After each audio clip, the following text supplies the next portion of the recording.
Hey guys, welcome back to the channel. Today we're going to get into the core fundamentals of manifesting. We're going to break this down in detail and dissect it, and just so we can create things into our life, manifest things into our life faster.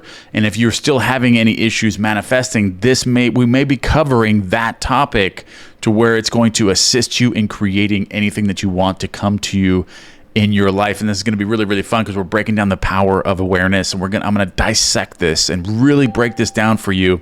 That way you can truly understand exactly what consciousness is and how you can use that knowledge to create the life that you want, whether it's, a $10 million, or whether it's a new relationship, a specific person, or it's creating a new career, or just an all around happy life to where you can be grateful and just manifest something that you really, really want. If there's anything that you want in your life, you can visualize it, you can affirm it, you can create it. Okay. So we're going to break all this down and all these key aspects of consciousness and manifesting in this book, The Power of Awareness. We're going to start with chapter 1. So let's go ahead and do this. This is out of Ephesians 5:13. Neville Goddard gives this Bible quote, then he breaks it down, but which I'm going to dissect even further to better help you understand it, because Neville Goddard was such an intellectual. The way that he wrote was sometimes difficult to understand, but we are going to break that down. I've read this book so many times that, I'm getting better at interpreting it for everyone else to understand as well, so it also helps me in my unfolding my consciousness even further. Okay, so all things, when they are emitted, are made manifest by the light. For everything that is made manifest is light. This is Ephesians 5:13. The light is consciousness. Okay, so that's what he's interpreting this. Okay, this is what the Bible in its symbolic nature is saying here, that everything that is made manifest is light. Okay, from Ephesians, the light is consciousness. Consciousness is one manifesting in legions of forms or levels of consciousness. So everything is consciousness in your world. Everything you see externally, everything in your world comes from within you. Okay, so it's like the world, like everything is you pushed out. Okay, so consciousness doesn't exist without you, without your internal projection from your mind out of your eyes. That's what creates consciousness. Consciousness, or the world, your world outside of you, doesn't create itself. It does not exist if you are not an observer or a partaker in that world, observing it and assuming as you're observing it. Okay, that's what creates consciousness, which is your world objectified. Okay, so there is no one that is not all that is. Okay, so we're all particles of God. Okay, we are all particles of God. There is no one that is not all that is. For consciousness, though expressed in an infinite series of levels, is not divisional. So even though it appears that we're all separate and there's separate things from you, like right now, you and me were separate, or the screen is separate from me, this mic seems separate from my body. Really, it was not separate from me. That's just an illusion of separateness. I'm actually connected, and this is one. We're all connected. We're all one energy. There is no real gap or separation in consciousness with all of us. We're all connected. It's just an illusion of separateness. Okay, so I am cannot be divided. Okay, so God cannot be divided. There is no division. Okay, we're all one energy. Everything is connected as one. This entire hologram is us. Okay, we're all connected to it. Okay, so then Neville Goddard gets into here about the different states of being. Okay, you can be in a different state. They're just different states, but they're not separate from one another. I may conceive myself to be a rich man, a poor man, a beggar man, or a thief, but the center of my being remains the same regardless of the concept I hold of myself. At the center of manifestation, there is only one I am, manifesting in legions of forms of concepts of itself, and I am that I am. I am is the self-definition of the absolute. I am is the sole creator of everything, the foundation on which everything rests. I am is the first cause substance. The first cause substance is I am. That's what created consciousness. That is conscious. That is the foundation on which everything rests. I am is the self-definition of God. Okay, so I am is God. Okay, so we are I am. We are I am because we are God. We are all particles of God. All right, so then he gets into Exodus here. I am hath sent me unto you. So he's going to break this down. Exodus 3:14. Okay, no, he's just pointing out here where the Bible verse is actually confirming. It's confirming that I am hath sent me unto you. That is confirming that I am is the self-definition of God. I am that I am. Exodus 3:14. Be still and know that I am God. So basically he's quoting evidence in the Bible which correlates or which corresponds with I am is the self-definition of God, which actually proves that, in the Bible. They keep restating this. All right, guys. So I am is the feeling of permanent awareness. Everything is I am. You are I am. I am I am. Everything is I am. That is the very center of consciousness, and that's the feeling of I am. You feel yourself I am. It doesn't matter if you forget who you are or where you are. You cannot forget that you are I am. Okay? You cannot forget that. I cannot forget that I am. It doesn't matter if I forget my name or where I live. It doesn't matter. I cannot forget that I am, because that's a moment. That is the present awareness of I am. Okay, so the awareness of being remains regardless of the degree of forgetfulness of who, where, and what I am. Okay, just like I was stating a second ago, I am is that which amid unnumbered forms is ever the same. Okay, so the great discovery of cause reveals that, good or bad, man is actually the arbiter of his own fate. So basically what Neville Goddard is saying here is that nothing can befall you that's not of your own nature, of yourself. Like what you're assuming and what you're imagining, what you're picturing and out picturing, that is what is your world is the way that it is because of your thinking, your thoughts, your feelings. So you are the arbiter of your own fate. So anything that befalls you is of your own nature. You created everything that's happening to you in your life, whether it's unconscious or conscious. You have created that life that you have now, but you have the privilege to change that. That's why we're going into this. We're going to get into further chapters that are actually going to demonstrate and actually break down how you can start changing this, start changing your world and transferring into another world, where you're creating, you're experiencing a different portion of the same world, but it's a different portion that you're experiencing, a better portion where you actually have things that you really like, you have the relationship that you want, the career, the money, everything that you want, you have in this new world. Okay, so all right, so. And that is the concept of himself that determines the world in which he lives. Okay, so he goes into the concept of self, which is basically the same thing. So your concept of self is the reason you think the way that you do. The ideas that you have come from your present concept of self, and that's how you assume and that's how you observe your world and assume things. You're assuming certain things and thinking certain things and having certain feeling states because of your present concept of self. The concept of self is the root cause of all of your thinking and feelings and what your imagery is. So that's what we have to change, and that's what he covers in here, is changing the concept of self, which dovetails everything else. So everything else is going to change once you change your concept of self.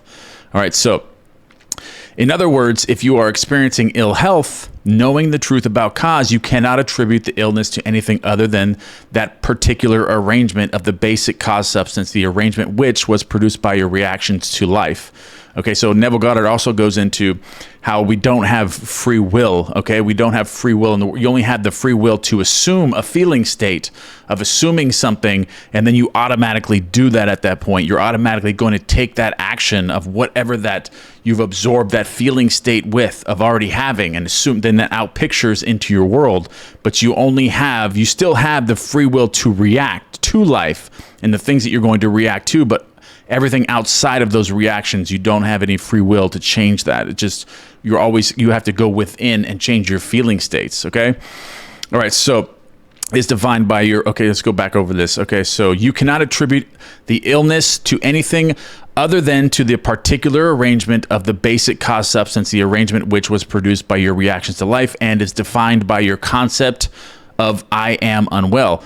This is why you are told, let the weak man say, I am strong, in Joel 3:10. So the Bible was trying to tell this, it was telling us this, explaining this, same theory, but just symbolically. So here's what we're doing. We're breaking this down, that way we can use the most powerful book in the world, which is the Bible, but understanding it correctly, that way we can, advance in our lives and actually create great things in our life. Okay, so let the weak man say, I'm strong, Joel 3:10, for by his assumption, the cause substance, I am, is rearranged and must therefore manifest that which, see, this is where the change can happen. You at any point can change your concept of self. You have that privilege of changing your feeling state at any time. And then when you change that feeling state, the concept of yourself changes, then your thoughts change, your images change, everything changes, then your whole experience of consciousness changes. You'll move and experience a different portion of consciousness where you have everything that you want.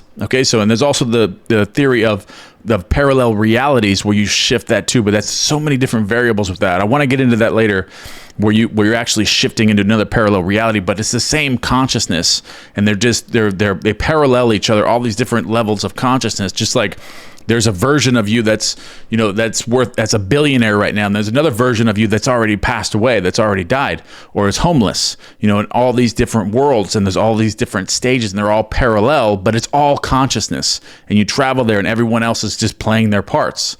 All right, so but we're going to get into that later. I want to talk more about that as well. So this principle governs every aspect of your life, be it social, financial, intellectual, or spiritual. All right, so it's the rearrangement of your mind. That your concept of self determines, that your aspect of, be it social, financial, intellectual, or spiritual. Okay, so I am is that reality to which whatever happens, we must turn for an explanation of the phenomena of life. It is I am's concept of itself that determines the form and scenery of its existence. Okay, so it is I am. It's your concept of yourself that determines the form and scenery of its existence. So you can change the scenery of your existence by changing your concept of self. You will experience a different portion of reality of this external world, which is an illusion, but you will travel to another parallel reality of the same consciousness, but you'll travel somewhere where there's a version of you that already has everything that you want. And you'll automatically do that by changing your concept of self and feeling states.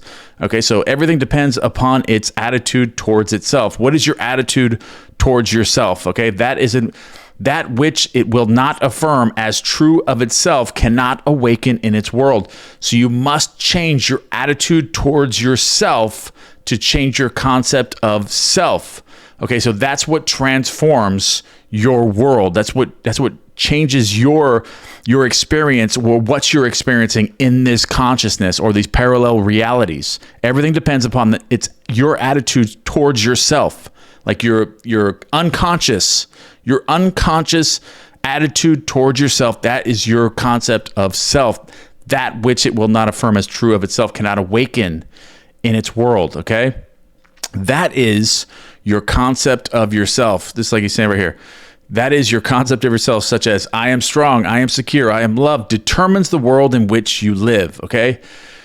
Your concept of self, whether it be I am strong, I am secure, or I am loved, that determines the world in which you live right now. So if you're not a strong person, or you're not a secure person, or you're not being loved by somebody, that is because of your present concept of yourself, which goes into the beliefs that are that are inextricably intertwined within that concept of self. The concept is all the beliefs. Everything is contained within the concept of yourself. Okay, so in other words, when you say I am a man, I'm a father, and I am an American, you are not defining different I ams. You are defining different concepts or the arrangements of the one cause substance. So there's different arrangements of the same mind. Okay, so that's when you say that you are not defining different I ams. You are defining different concepts or arrangements of the one cause substance, the one I am. Okay, so even in the phenomena of nature, if the tree were articulate,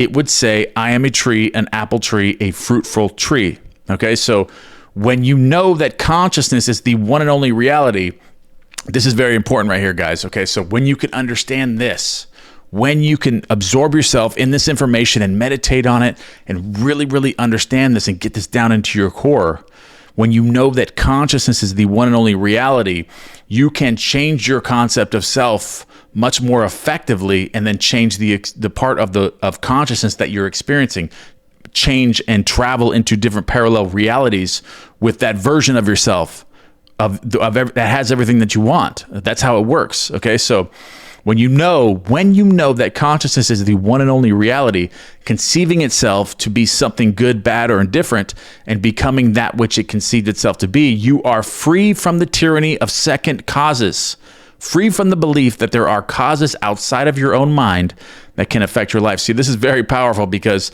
nothing can affect you except yourself.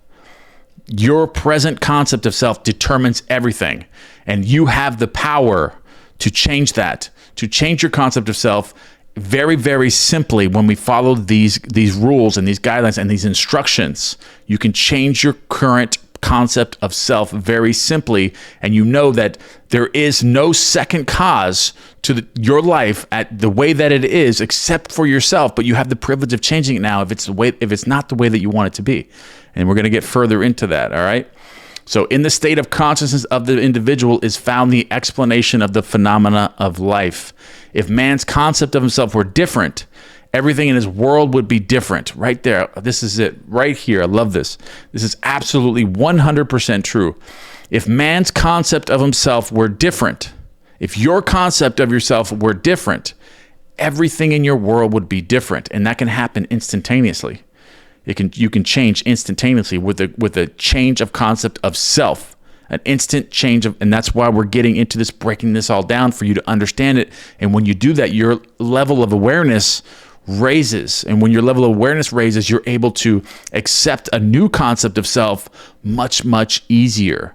Okay, so his concept of himself being what it is, everything in his world must be as it is.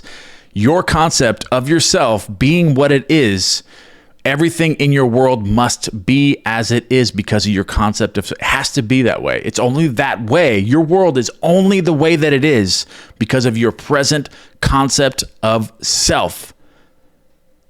Hear that, okay? Hear that. Understand that your concept of yourself right now is the reason that your world is as it is right now. So if there's anything in your world that you're not happy with, you're struggling here or you're struggling there, it's because of your present concept of self, but you have the privilege of changing that. All right, so let's do it. Okay, thus it be abundantly clear that there is only one I am, and you are that I am. And while I am is infinite, you, by your concept of self, are displaying only a limited aspect of that infinite I am because we are just particles of God. Okay, that's what he's saying here. And while I am is infinite, God is infinite.